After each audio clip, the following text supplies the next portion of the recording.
Hello everyone and welcome to this video. In this video we're going to be taking a look at Zero Gunner 2 for the PC.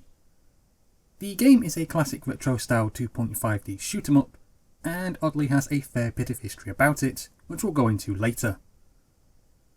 Zero Gunner 2 was developed by City Connection and Zero Dive and was published by City Connection as well.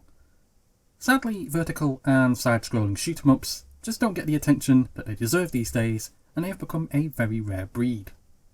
So with that in mind, is this shoot 'em up worth your time or not? Here's the details in the review. When it comes to the game's story, the short version is this. In the future, an organisation creates a type of weather control machine and plans to use it to take over the world. It's at this point that the Zero Gunner Squadron is called in to take action. And that is essentially it for the story.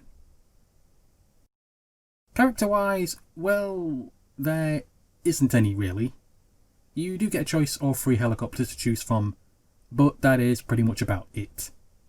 You don't get any real character interactions or development, or told anything at all about what's really going on, or, well, anything. It just feels rather like a huge missed opportunity to flesh out the game a little more. It isn't exactly game-breaking by any means, but it just feels that because there is no character interaction or anything like that at all, that something is missing. I'm going to be upfront and forward with this one. Gameplay for Zero Gunners 2 is absolutely insane. So prepare yourself to start pulling your own hair out, start shouting and swearing at the TV screen, and then feel an extreme heightened case of euphoria once you do manage to complete each stage. Zero Gunners 2 does follow the traditional shoot 'em up blueprint, but it also adds its own spin on many things, which might throw a lot of new people off, or a lot of veterans, because it does come as rather quite a surprise. Gameplay is really fun and out of this world crazy, but it's also extremely hard, and does feel like the game's constantly out to punish you, and it never wants to give you a little bit of a breather, especially if you do try and play the game on expert mode. The game's graphics are very nice and have aged exceptionally well once you learn a little about the game's history. Originally, this game was an arcade game which was released back in 2001 on Sega's Naomi arcade board. The game would go on to get a Japanese-only release for the Sega Dreamcast, and then many years later it would be ported to the Nintendo Switch in 2018, and now in 2020 for the PC. So it's at this point that you're probably thinking that a 2001 arcade game won't look that good, right?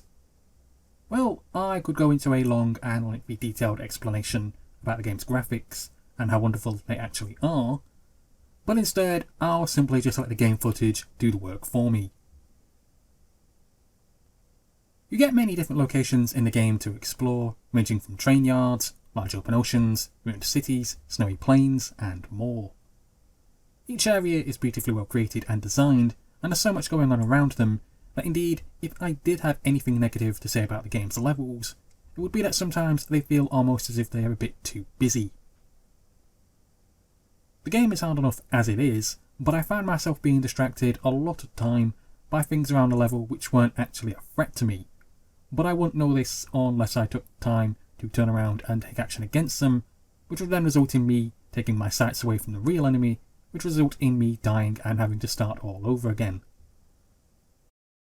So if you are at this point in the review and are unsure about buying the game or not, let's just take a step back for a moment and go through this game's history and how it's gotten to where it is today.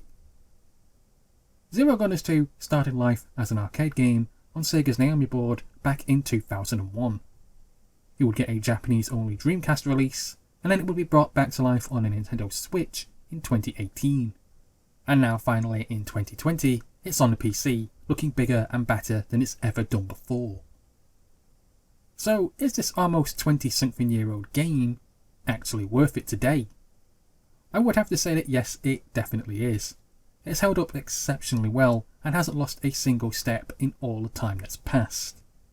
It still feels fresh and new and exciting now as it did way back when it first came out. If you do love shoot 'em up action, then this is one of the best ones out there that was ever made, one which you cannot afford to miss. It's as great now as it was back then. Well, that's it for this for you guys. Thank you for listening, thank you for watching, and please subscribe.